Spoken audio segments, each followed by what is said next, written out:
반갑습니다. 준동무 친구들. 11월 8일 월요일 데일리 큐티 시간에 나오신 여러분들을 주님의 이름으로 환영하고 축복하고 사랑합니다.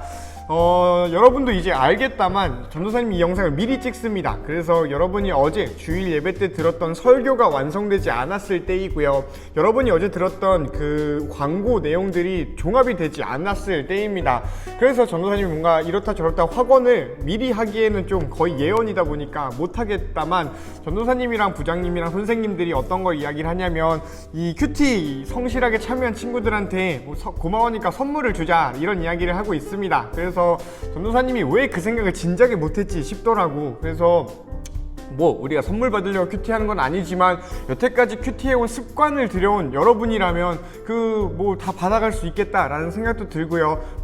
그러니 선물 받으려고 큐티할래? 하는 사람들 뜯어 말리진 않지만 쉽지 않을 겁니다. 매일매일 이렇게 격일로 말씀을 나누는 영상을 본다는 게 그렇게 쉬운 일은 아니거든. 그러나 이렇게 여태까지 한 해 동안 우리가 함께 큐티 해온 친구들은 좀 수월하지 않을까라는 생각이 들어요. 그러고 보니 이 큐티 영상을 찍은 지가 1년이 된 것 같아요. 작년 11월에 시작을 했으니까 말이지요.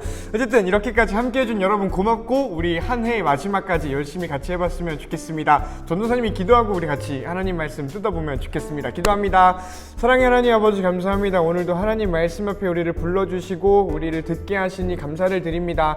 하나님, 이것이 그런데 우리에게 이야기로서 남는 것, 혹은 그냥 어떤 정보로서 남는 것이 아니라 하나님께서 우리에게 말씀하시는 것임을 우리가 깨닫는 순간 되게 하시고, 그 말씀을 오늘 함께 고민하고 상고할 수 있는 우리 중등부 되게 해주세요. 예수님 이름으로 기도합니다. 아멘. 자, 오늘 말씀 바로 한번 봅시다. 사사기 4장 1절로 11절 말씀이에요. 이 전의 내용을 보면은 이미 온니엘, 에훗, 삼갈 이런 사사들이 한 번씩 튀어나왔습니다. 그래서 긴 내용 아니니까 여러분이 토, 일 이렇게 이틀에 큐티 한번 아는 친구들은 슬쩍 봐도 좋겠다 싶고요. 오늘은 그 다음에 나오는 온니엘, 에훗, 삼갈, 드보라, 네 번째 사사 드보라에 대한 이야기입니다. 같이 함께 읽어보자.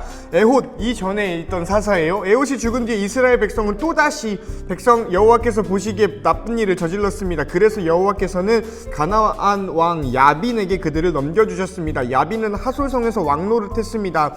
야빈의 군대 주의관은 시스라였는데 하로셋 학고임에 살았습니다. 시스라는 쇠로 만든 전차 900대를 가지고 있었으며 20년 동안 이스라엘 백성을 심하게 괴롭혔습니다. 그래서 이스라엘 백성은 여호와께 도와달라고 부르짖었습니다. 그때 랍비돗의 아내인 여예언자 드보라가 이스라엘의 사사가 되었습니다. 드보라가 에브라임 산지 라마와 베데성 사이에 있는 종려나무 밑에 앉아있을 때에 이스라엘 사람들이 그녀에게 자주 가서 재판을 받았습니다.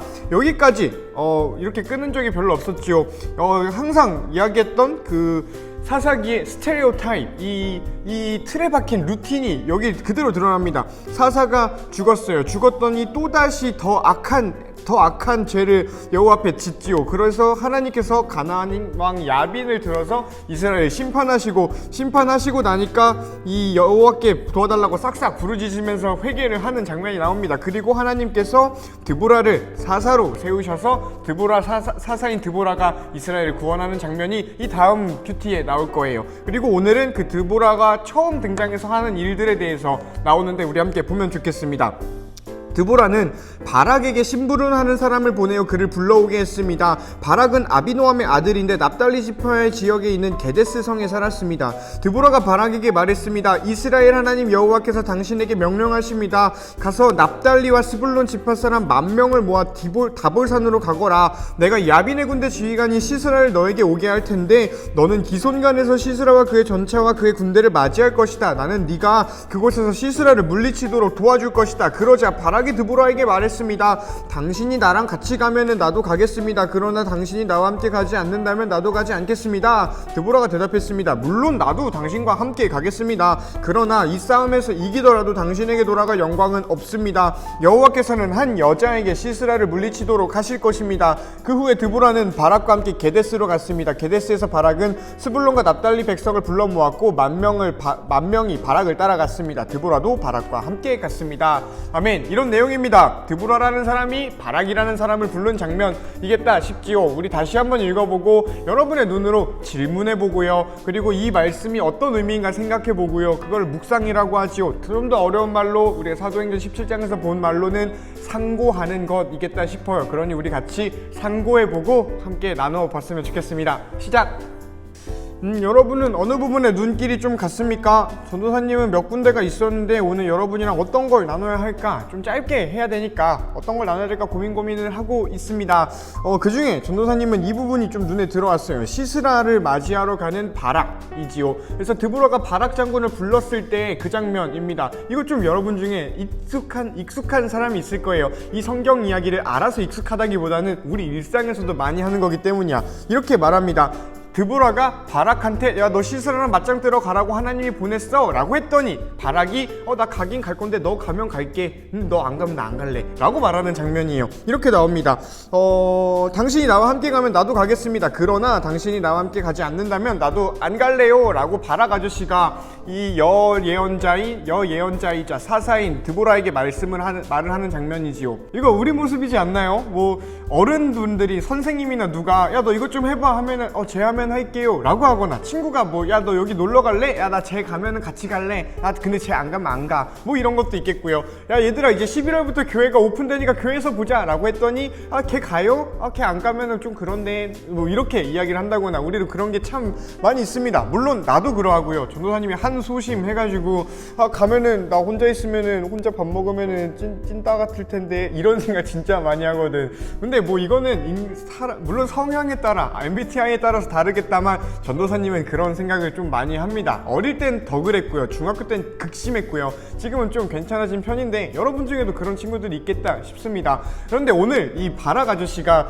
하나님께서 너를 통해 시스라라는 사람을 깨부실 거야. 하나님이 널 도와주신대 라고 했는데 이제 이 바락이 드보라한테 하나님이 보내는 건 알겠는데 누나였을까? 누나였을지는 모르겠다. 근데 드보라 당신이 안 가면 나 안 갈래요. 못 가겠어요. 근데 같이 가면 같이 가자 라고 이야기를 하는 이 장면을 가지고 어떤 거를 읽어내야 될까에 대해서 전도사님이 좀 고민이 생각이 되더라고. 그러고서 드보라는 이런 이야기를 하거든.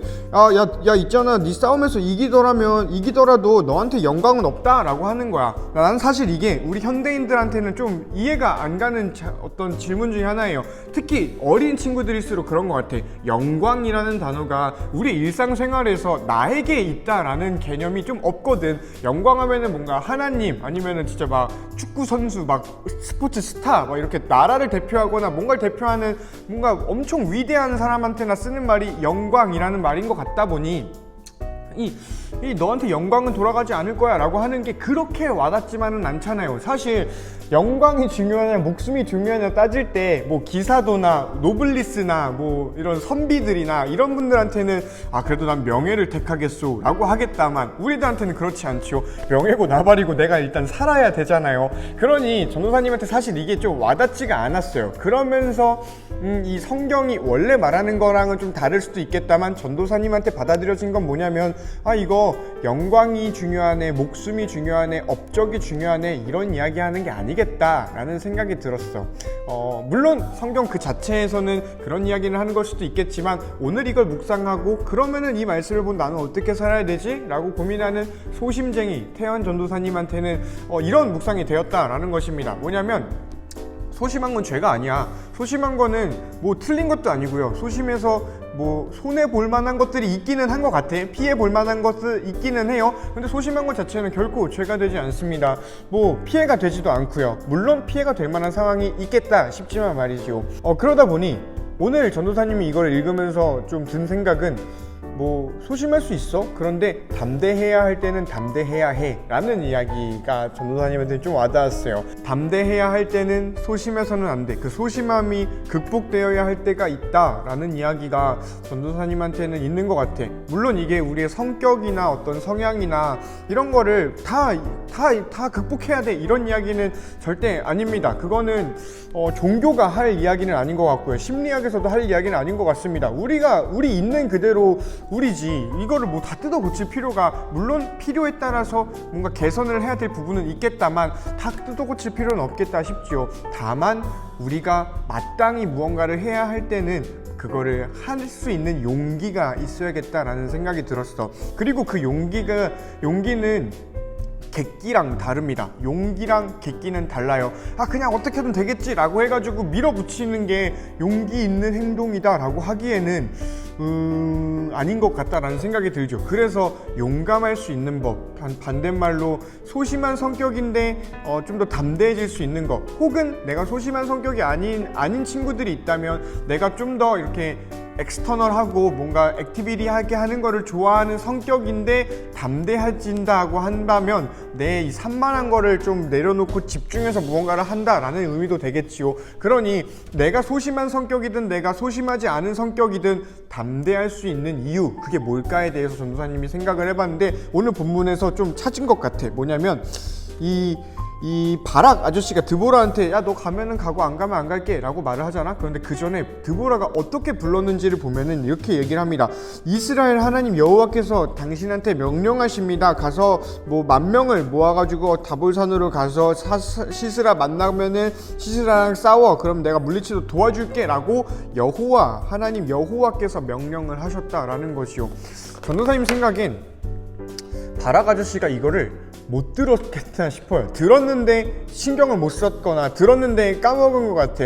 이 드보라 뇌피셜과 드보라의 지도력만으로 드보라의 판단력만으로 야 너 가가지고 10,000명 모아서 싸워 이길 수 있을 거야 라고 이야기를 하는 게 아니었다라는 것이요. 드보라는 처음부터 여호와 하나님께서 이렇게 말한다 우리 가보자 라고 말을 하는데 이 바락은 그거를 못 들었기 때문에 이렇게 행동했을 수도 있겠다라는 생각이 들어. 이거 무슨 말이냐면 하나님의 말씀을 안 들었을 때 우리는 담대할 때 담대해지지 못해요. 또 다른 표현으로는 하나님의 말씀을 안 들었을 때 우리는 용감해질 수 없습니다. 담대해질 수도 없고요. 대담해질 수도 없고요. 반대말로 또 다른 말로 하면은 죄 앞에서 숨게 될 거고요. 약한 모습으로 계속 살게 되지 않을까라는 생각이 듭니다. 혹은 또 다른 표현으로는 그냥 객기를 부리는 신앙이 가지게 되지 않을까. 그건 신앙이 아니겠다 싶지요. 그리고 그저 종교에 취해 있을 뿐이겠다 싶습니다. 어떻게든 잘 될 거야 하나님이 다 해주겠지 라면서 그냥 정신승리하는 것,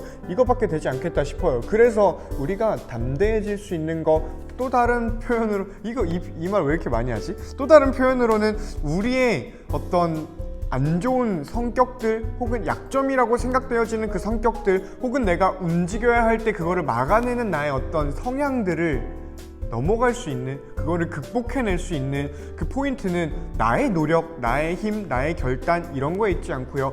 여호와 하나님이 말씀하신다라는 그 말을 듣는 것이겠다 싶어요.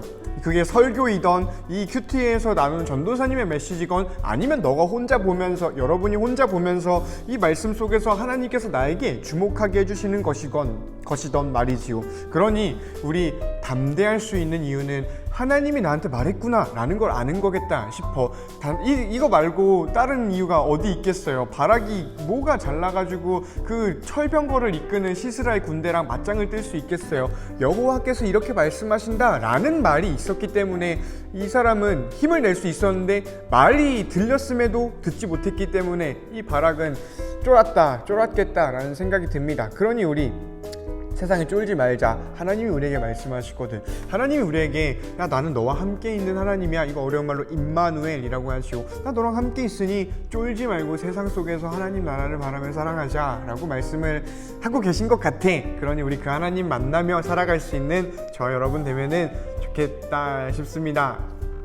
그렇습니다. 여러분 시작된 한 주 주님 안에 잘 보낼 수 있는 여러분 되기를 축복합니다. 안녕.